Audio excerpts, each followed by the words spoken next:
이 시간도 성삼일체 하나님께서 여러분과 함께 하심으로 삼일체 하나님의 깊고도 놀라운 뜻을 깨닫게 되는 은혜가 있으시길 바랍니다. 목요 강설 시간입니다. 이번 주에는 창세기 1장 26절로 31절의 말씀을 본문으로 인간아 인간이 되어라 이 제야의 강설을 하도록 하겠습니다. 먼저 하나님 말씀을 낭독하도록 하겠습니다. 창세기 1장 26절로 31절입니다. 하나님이 이르시되 우리의 형상을 따라 우리의 모양대로 우리가 사람을 만들고 그들로 바다의 물고기와 하늘의 새와 가축과 온 땅과 땅에 기는 모든 것을 다스리게 하자 하시고, 하나님이 자기 형상 곧 하나님의 형상대로 사람을 창조하시되 남자와 여자를 창조하시고, 하나님이 그들에게 복을 주시며 하나님이 그들에게 이르시되 생육하고 번성하여 땅에 충만하라, 땅을 정복하라, 바다의 물고기와 하늘의 새와 땅에 움직이는 모든 생물을 다스리라 하시니라. 하나님이 이르시되 내가 온 지면에 씨 맺는 모든 채소와 씨 가진 열매 맺는 모든 나무를 너희에게 주노니 너희의 먹을거리가 되리라. 또 땅의 모든 짐승과 하늘의 모든 새와 생명이 있어 땅에 기는 모든 것에게는 내가 모든 푸른 풀을 먹을거리로 주노라 하시니 그대로 되니라. 하나님이 지으신 그 모든 것을 보시니 보시기에 심히 좋았더라. 저녁이 되고 아침이 되니 이는 여섯째 날이니라. 아멘. 우리는 보통 짐승 같은 행위를 하는 사람, 이런 사람을 보면서 인간 같지도 않다라는 말을 하고, 또 사람이 철이 없거나 또는 너무 어려서 자기 스스로 그 무엇도 할 수 없는 사람들에게 정말 인간도 뭣도 아니다, 또는 사람도 뭣도 아니다, 이런 말을 자주 합니다. 자, 분명 그렇게 말하는 대상은 인간입니다. 자, 그런데 우리는 인간 같지 않다라고 인간에게 말을 합니다. 한참 전부터 이제 개, 돼지라는 말이 유행했죠. 그 전에는 이제 개나 소 또는 개나 고동, 지역적으로 이제 약간의 차이가 있습니다만은, 또 최근에는 몇 년 전에 이제 가재, 붕어 뭐 이런 말도 사용했죠. 하찮아서 아무런 쓸모가 없거나 또는 너무 흔해 빠지거나 또 키워서 잡아먹기 위해서 정말 그때그때 사료를 주는 것임에도 그저 좋다고 꼬리 흔들고 꿀꿀거리는 짐승에 비해 아무것도 나을 것이 없는 인간 군상들을 비하하기 위해 사용되는 표현들이죠. 자, 그러나 실제 개, 돼지 또는 개나 고동, 가재, 붕어에게 인간이 되라고 말하진 않습니다. 어디까지나 이 표현은 사람에게 쓰는 말입니다. 인간의 형태라고 했을 때, 자, 직립보행을 하고 있다고 해서 완전한 인간이라 할 수 없다는 겁니다. 그렇다면 인간을 인간답게 하는 것이 과연 무엇인가? 오늘 본문이 그 해답을 줄 수 있습니다. 하나님께서는 인간을 창조하실 때 자기 형상, 곧 하나님의 형상대로 사람을 창조하셨다라고 분명히 말씀하십니다. 다른 것을 다 떠나서 인간의 본질이란 무엇인가를 물었을 때 인간과 하나님을 분리시켜서 생각하면 전혀 답이 없습니다. 그런데 세상은 철저하게 하나님과 인간을 분리시켜서 생각을 합니다. 인간이 인간다운 것을 인간 자신에게서 찾으려고 하니까 답이 없죠. 자, 아무리 많은 세계적인 철학자들이 인간이란 무엇인가, 인간은 생각하는 동물이다, 여기서부터 시작해서 인간은 사회적인 동물이다 등등, 즉 이성을 가진 동물이 바로 인간이다라는 결론을 도출해낸다고 할지라도 인간의 본질, 즉 인간의 근원을 하나님과 결부시켜서 생각하지 않는 한 절대로 답이 없고 답을 낸 사람도 없습니다. 인간을 이제 보다 고등한 동물 정도로 생각하는 수준으로는 인간의 가치를 알 수도 없고, 또 이제 갈수록 인간과 동물의 갭이 좀 줄어들지 않습니까? 이것도 이제 말세지말의 한 양상이자 반성경적인 흐름이라고 보고 있습니다. 자, 왜냐하면 인간이 고귀한 이유는 인간이 고상한 동물이라서, 또는 생각하는 동물이라서, 또는 이성을 가진 동물이라서가 아니라 하나님의 형상이기 때문입니다. 자, 이 세상 모든 만물을 창조하신 하나님의 목적, 물론 궁극적으로 하나님 자신의 영광이지만 하나님의 창조의 순서를 보십시오. 인간을 가장 마지막에 창조하셨습니다. 자, 그렇다면 앞서 창조한 것들은 과연 무엇을 위한 것일까? 바로 인간이 살아가는 데 있어 필요한 것들을 창조해 주신 것입니다. 인간을 창조하실 때 하나님의 사역은 다른 피조물을 창조하실 때와는 사뭇 다르다라는 것을 우리가 알 수 있습니다. 다른 모든 피조물을 창조하실 때 하나님은 단지 말씀으로만 하십니다. 무엇이 있으라 하시면 그대로 있게 되었지요. 그런데 하나님께서 인간을 창조하실 때의 기사를 보십시오. 오늘 말씀에 우리의 형상을 따라 우리의 형상대로 우리가 사람을 만들고, 자, 이 우리라는 말 안에는 삼위일체 하나님이 들어있습니다. 자, 그보다 그러나 이 본문에서 중요하게 다루어지고 있는 것은 인간의 창조는 특별하다는 것. 하나님께서 분명한 뜻을 가지고 하나님이 인간을 창조하셨다는 것이죠. 바로 인간이 하나님의 형상을 나타내도록 창조하셨다. 바로 인간을 하나님을 반영하도록 창조하셨다는 말입니다. 아주 먼 옛날 정말 뚱구름 잡는 이야기가 아니고 오늘을 살아가는 광주 신실한 교회 및 본 채널을 사랑하시는 시청자들께 그대로 적용되는 말씀입니다. 자, 그렇다면 하나님의 형상에 대해서 더 구체적으로 상고해 보도록 하지요. 26절에 형상이라는 말도 나오고 또 모양이라는 말도 나오는데, 자, 성경의 용례로 봤을 때 이 두 단어는 구분되어 사용되지 않았고 하나님의 성품을 가리키는 표현을 유사한 단어로 반복했다라고 생각하면 됩니다. 26절에서 우리의 형상을 따라 우리의 모양대로 만들자고 말씀하셨는데, 만약 이것이 다른 의미라면 27절에서도 자기 형상, 곧 하나님의 모양이라고 해야 되지만 그냥 형상이라고 또 여기서는 표현을 하고 있습니다. 즉 둘은 같은 의미를 가진 다른 단어다라고 봐야 되는 것이죠. 이 형상이라는 말을 좀 더 쉽게 이해를 해보도록 하겠습니다. 제가 어렸을 때나 그리고 상당히 커서도 이 하나님의 형상이라는 주제는 굉장히 제게 어려운 문제였습니다. 자, 아주 어린 시절에는, 정말 어린 시절에는 하나님의 형상을 저는 육체적인 형상으로 오해를 했습니다. 그도 그럴 것이 교회에 있던 성경 만화에 사람의 형상을 한 그림자 실루엣으로 하나님을 표현을 해놨더라고요. 그것에 영향이 커서 하나님의 형상을 육체적 형상으로 오해를 했고, 조금 커서는 이제 하나님의 형상이 그게 아니고 하나님의 성품을 가리키는 것이다 라고 이제 그것을 알았음에도 불구하고 명확하게는 이해되지 않았던 것으로 제가 생각을 합니다. 그러나 이제는 제가 가르치는 입장이 되었으니까 그것을 정확히 설명하는 것이 저의 임무입니다. 인간이 하나님의 형상이란 말을 가장 쉽게 이해하려면 제가 서두에 말씀드린 것처럼 인간은 하나님을 반영하는 존재라고 이해를 해야 됩니다. 자, 반영한다는 것의 그 의미는 어떤 실체를 보여주는 것을 의미하죠. 그래서 기본적으로 형상은 닮았다는 뜻입니다. 우리가 어떤 역사적인 현장에 가면 실제 인물을 반영한 조각이나 동상이 있죠. 자, 그리고 그의 일대기들을 갖다가 이제 그려놓은 것들을 이제 마주하게 됩니다. 동상이나 조각은 그 실제 인물을 그대로 반영한 것입니다. 그래서 실제 인물을 닮아 있는 것이 동상이죠. 자, 그렇다고 해도 하나님의 형상이라는 말이 쉽게 이해되는 것은 아닙니다. 자, 구체적으로 무엇인지는 이 본문 자체는 분명 침묵하고 있기 때문이죠. 단지 여기에 하나님께서 자신을 자기 형상대로, 하나님 인간을 자기 형상대로 창조하시고 그들에게 물고기, 새, 가축, 땅에 사는 모든 짐승들을 다스리도록 하신 사실은 분명합니다. 다스리는 것 자체가 하나님의 형상이라고 말할 수는 없지만 분명 하나님의 형상과 관련이 있다는 것을 알 수 있습니다. 자, 창세기 1장에서 하나님의 모습은 창조주이시자 다스리시는 분으로 나타납니다. 세상을 다스리시는 왕의 모습이 바로 여기 나오는 하나님의 모습이죠. 제가 아까 조각이나 동상 이야기를 했지 않습니까? 동상을 세우는 전통은 아주 고대로부터 이제 내려오는 것입니다. 지금이야 여러 위인들의 동상을 여기저기 솔직히 아주 흔하게 이제 만들지만 고대에는 아무나 동상으로 만들지 않죠. 절대적인 주권자, 즉 왕을 동상으로 만들었고, 자, 아무 왕이나 도 하지 않죠. 개국의 업적이 있는 왕이라든지 영토를 많이 넓히는 등의 현저한 공로가 있을 때, 뭐 살아있을 때 만들기도 하고 사후에 만들기도 하지만, 자, 특히 고대의 왕의 동상을 만드는 이유, 왕이 어떤 지역을 점령을 했을 때 그 지역의 주인이 바로 왕이다 라는 것을 드러내기 위한 목적도 있었습니다.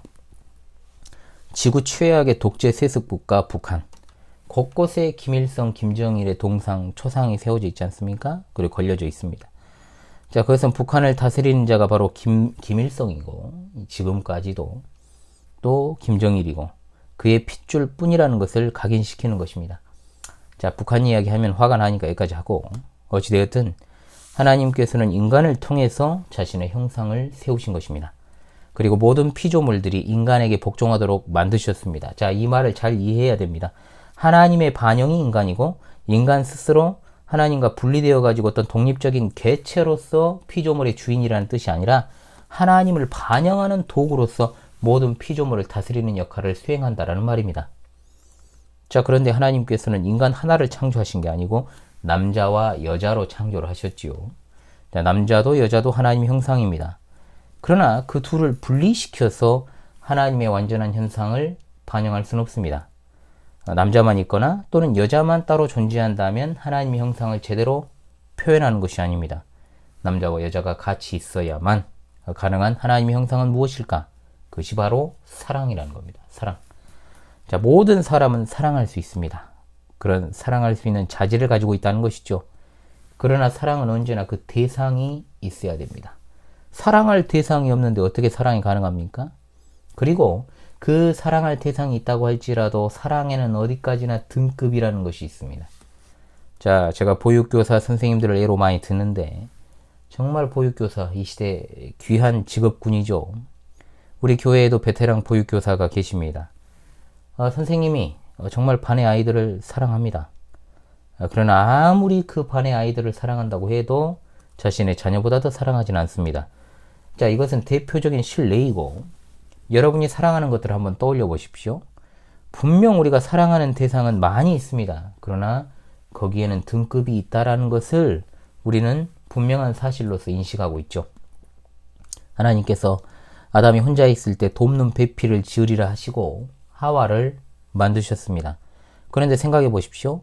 하나님은 하와가 아니라 아담과 비슷하게 생긴 또 다른 아담을 만들 수도 있었을 것입니다.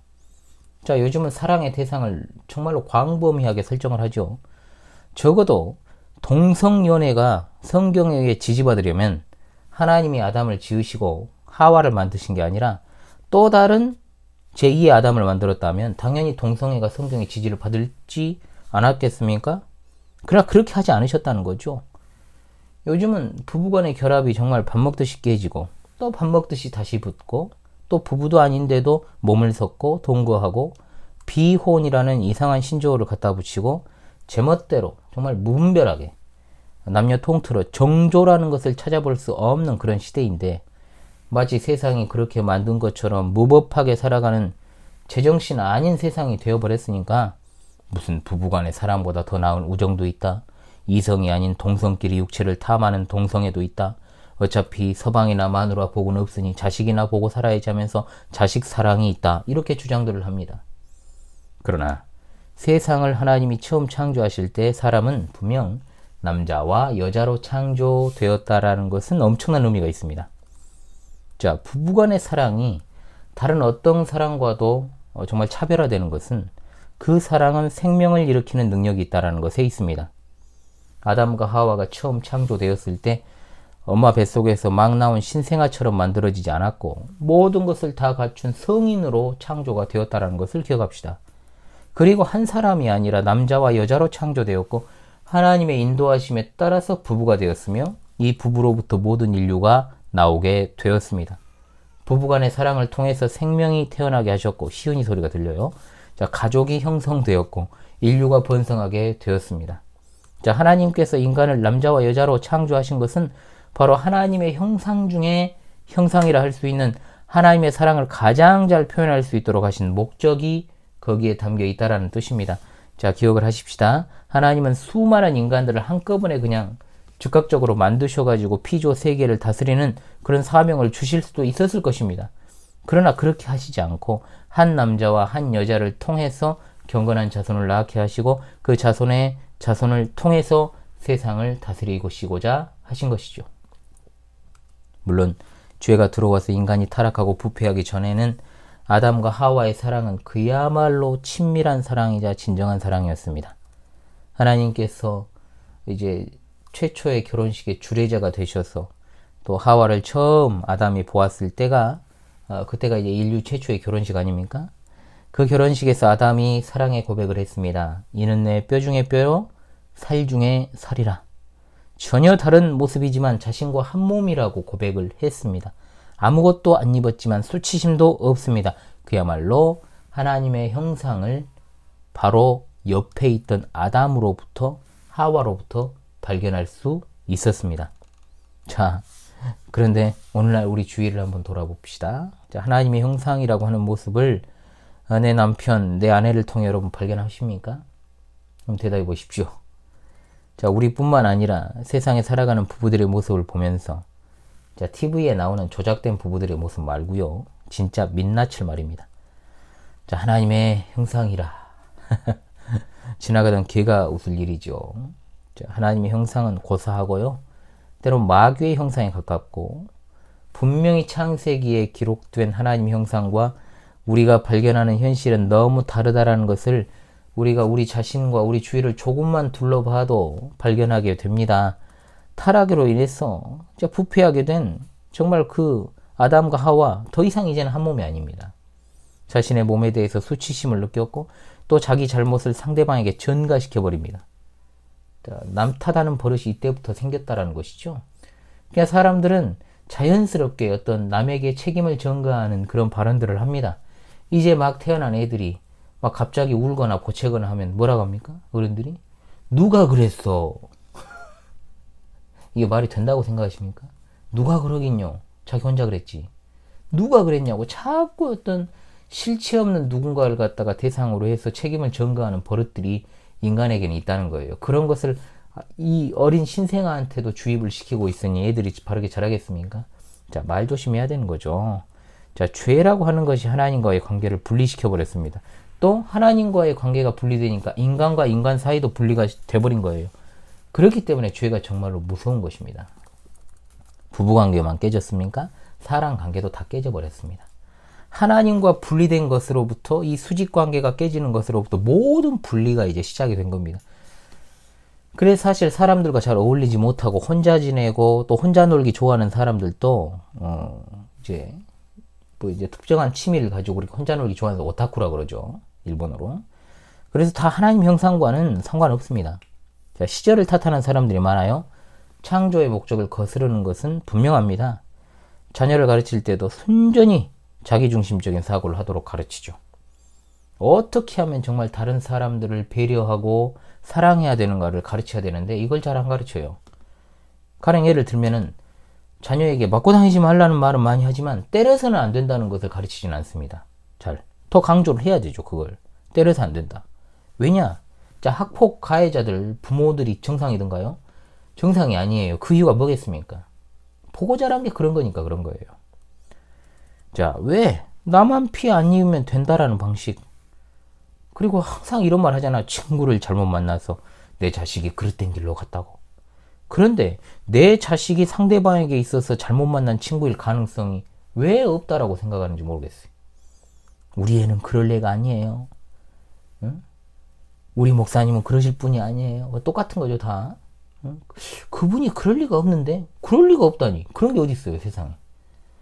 이 말은 우리 개는 안 물어요. 이 똑같은 말이죠, 이게. 세상 무식한 말입니다. 자식을 무조건 내 새끼라고 두둔하는 것, 이건 자식을 사랑하는 것이 아니라 괴물로 만드는 행위죠. 자, 이런 부모 밑에서는 자기 뜻대로, 지가 하고 싶은 대로, 지 고집대로 행동하는 아이가 나올 수밖에 없고, 이런 아이들 다수가 이제 장성해서 어른이 되면서 이루어진 사회는 정말 최악의 세상 아니겠습니까? 하나님은 둘을 하나로 만드셨습니다. 서로 전혀 다른 둘이 만나 하나가 되어서 살기 위해서 필요한 것은 바로 자기 부정 아니겠습니까? 자기 부인입니다. 두 사람이 같이 사는데 어떻게 자기가 혼자 살 때 추구했던 것을 그대로 추구할 수 있겠습니까? 안 되죠, 그러면. 생활 자체가 평안할 수가 없습니다.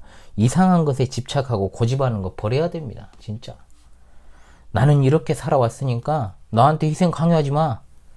이런 것은 진짜 부부관계가 아니어도 사람관계도 마찬가지인 겁니다. 자기 고집대로만 하면 어떻게 되겠습니까? 그런 사람은 어디 가서 예수님 믿는다고 해서도 안 되는 거죠. 자기 어떤 소소한 이익도 포기를 못하는 사람이 무슨 놈의 자기를 부인하고 제 십자가를 지고 예수님을 따른다는 말입니까? 코미디죠, 그건. 서로 간에 이기적이고 또 포기나 양보를 할 줄 모르는 그런 부모 밑에서는 당연히 양보하지 않는 고집스러운 새끼가 나올 수밖에 없습니다. 새끼가 이 자녀보다는 좀 착착 감기죠. 중요합니다. 앞으로 자녀들이 정말로 이제 누군가를 이제 선택하지 않습니까? 그래서 이제 결혼을 하고 부부 생활을 하기 전에 자기의 고집을 꺾고 양보하는 미덕을 길러주지 않으면 남의 소중한 딸, 남의 소중한 아들 인생 버리는 일이 되니까 내 새끼 잘 기르는 것이 이 사회의 안녕을 위해서도 필요한 지상의 과업이다 이 말입니다. 자, 새겨 들으십시오. 자녀들을 두신 부모님들. 타락으로 인해서 인간은 하나님 형상을 잃어버렸습니다. 자, 다 그래서 이기적인 거예요. 자신만의 삶을 추구합니다. 어린이라고 다를까요? 그렇지 않습니다. 아이들도 얼마나 자기 욕심이 강한 줄 모릅니다. 소유욕도 굉장히 강하죠. 다 내 거라 그래요. 이 하나님의 형상을 어디서 찾을 수 있을 것인가? 그러나 역시 해결책도 성경에 있습니다. 인간이 하나님의 형상을 잃어버리자 하나님께서는 그 형상을 회복시키시기 위해 예수 그리스도를 하나님의 형상으로 이 세상에 보내셨습니다. 골로새서 1장 15절에 그리스도는 보이지 아니하시는 하나님의 형상이라. 고린도 후서 4장 4절에도 그리스도는 하나님의 형상이라고 말씀합니다. 누가 하나님의 형상인가? 바로 예수 그리스도십니다. 그리스도께서 하나님의 아들로 세상에 오신 것을 여러분 잘 기억하십시다.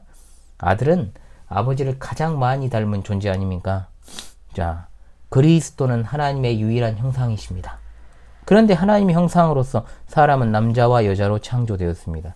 자, 그러면 그리스도는 어떻게 되신 것이냐? 예수님은 결혼하지 않으셨지 않냐? 어떻게 그것을 제대로 드러낼 수 있겠는가?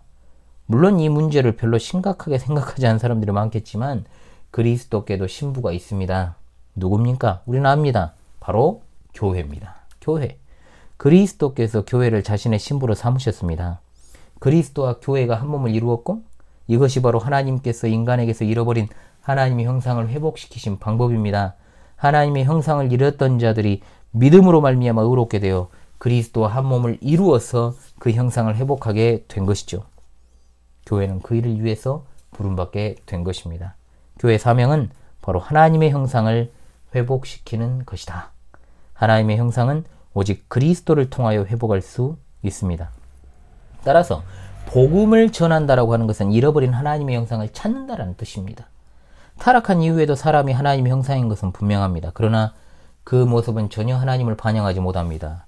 자, 어그러진 상태입니다. 우리는 성찬을 통해서 그리스도 안에서 그분과 몸과 피를 나누고 또 그리스도 안에서 잃어버린 하나님의 형상을 회복하게 된 것을 감사하며 찬송하게 됩니다. 또한 그리스도 안에서 하나 된 지체들과 더불어서 내 뼈 중에 뼈요 살 중에 살이라는 아담의 사랑의 고백을 하늘 가족과 더불어서 하는 것입니다. 자, 같은 신앙을 고백하고 찬송하고 말씀을 듣고 예배하는 자리에 있더라도 자, 여전히 맞지 않는 부분이 있고 좀 서운한 것도 있을 수 있고 또 생각하는 것에 있어서 틀린 점이 있다고 해도 그것은 큰 문제가 될 수 없습니다. 우리가 하나님의 말씀을 나누고 또 주의 살과 피를 나누는 주의 식탁을 통해서 점점 더 하나님의 형상을 닮아가는 것이 신앙의 성숙이기 때문입니다. 교회가 잃어버린 하나님의 형상을 드러내는 곳이라고 한다면 우리가 얼마나 놀라운 은혜 안에 있는지를 깨닫게 되는 것이죠. 안에서 새는 바가지 바깥에서 샌다는 말을 하지 않습니까? 이 말을 좀 바꾸어서 말해 봅시다. 안에서 깨가 쏟아지니 바깥에서도 깨를 뿌리고 다니는 우리가 되어야 될 줄로 믿습니다. 먼저 인간이 되어라. 이 말을 좀 잘 상고하도록 합시다.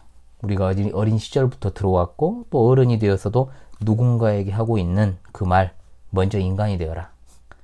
자, 이 말을 우리가 도덕적인 잣대로 남발하는 우리 모습을 먼저 발견합시다. 정말 싸가지 없고 버릇없는 놈들한테 하는 말이 아니고 왜 정말 싸가지 없는 세상, 버릇없는 놈들이 판치는 세상, 부모에게 대드는 놈들이 넘쳐나는 세상, 위아래가 없는 세상, 막대먹은 놈들이 판을 치는 세상, 불의한 자들이 득세하는 세상, 거짓말을 잘하는 자들이 다스리는 세상, 겨 묻은 개가 똥 묻은 개 나무라는 코딱지가 눈곱이 코딱지 비우는 세상. 이제 일본 속담은 이거예요. 메쿠소 하나쿠소 와라우라 그럽니다. 그러니까 눈곱이 코딱지를 비운다는 것. 똥 묻은 개가 겨 묻은 개 나무라다. 이 속담입니다. 똑같습니다. 왜 그런 세상이냐? 하나님의 형상을 잃어버린 인간들이 모여있는 세상이니까 그렇습니다. 자, 하나님은 하나님의 형상을 잃어버린 인간들을 위해서 참 형상이신 예수 그리스도를 세상에 보내셨고 우리로 하여금 그의 제자가 되게 하시어 그 길을 따르게 하시고 하나님의 형상을 회복하게 하셨습니다. 그러므로 인간아, 먼저 인간이 되어라. 자, 이 말은 바로 예수 그리스도 안에서 하나님의 형상을 회복하라는 뜻이요. 예수님을 따르지 않고는 결코 뭐가 될 수 없다? 인간이 될 수 없다는 말이기도 하기 때문에 우리는 인간이 되어서 인간 같지 않은 것들을 인간 만들기 위해 살아가야 될 줄로 믿습니다. 아멘. 자, 여러분의 집에 있는 남편, 부모, 아내, 형제, 자식, 그리고 밖에 있는 친구들, 지인들, 예수 그리스도 안에 있지 않은 이들이 계시죠? 자, 정확하게 말하면 그 사람들은 참된 인간이 아닌 겁니다. 이 뜻을 잘 이해를 해야 됩니다. 인간이 아닌 것들한테 무슨 기대를 합니까? 그렇지 않습니까, 여러분? 그래서 여러분들이 좀 마음에 평안해질 필요가 있는 거예요. 인간이 아닌 것들한테 인간의 방식을 따르라고 하면 따르겠어요? 개를 그냥 강아지를 불러와가지고 칼빈주의 5대교를 외워라 믿어라 이렇게 말하는 것이나 소 귀에다 대고 성경책을 읽어준다고 해가지고 소가 회심합니까? 이런 것과 똑같다라는 거예요, 여러분. 다른 게 아니에요, 그게. 인간이 안 되어 그런 것이니까 살아있는 한, 살아있잖아요, 지금? 살아있는 한 이해하고 인내하고 먼저 인간이 되게 만드는 것. 그걸 생각하시면 여러분들 마음이 조금 더 평안해집니다. 인간이 되었다는 나도 아직도 어떤 측면에서 인간 같지 않은 짓거리를 하잖아요. 예수 그리스도와 한 몸을 이루었다고 말은 하면서 자기 부인은커녕 똥꼬집 부리고 꼬라지 내고 나오는 대로 혈기 부리고 욱하고 소리 지르고 욕하고 십자가는커녕 조금이라도 힘들고 불편한 게 있으면 상대에게 양보의 미덕을 발휘하고 응? 나한테 이득이 되는 일이 있다면은 조금이라도 있다면은 목숨을 걸고 핏대 세우고 싸움하고 그런 싸움을 불사하는 행동들을 하잖아요. 아직도 예수님을 적극적으로 목숨을 걸고 안 따라가지 않습니까? 인간이 되어라. 이 말은 그 말의 진정한 성경적 의미를 깨달은 우리 시청자 여러분이시여. 먼저 된 인간으로서 인간 같지 않게 살아가는 하나님의 형상을 잃어버린 자들에게 인간 되기를 촉구하시기를 간절히 바랍니다. 그것이 바로 복음 전도입니다. 이 사실을 여러분들이 기억하시면서 오늘 말씀을 마무리하도록 하겠습니다. 우리 주님 곧 오십니다. 할렐루야. 아멘.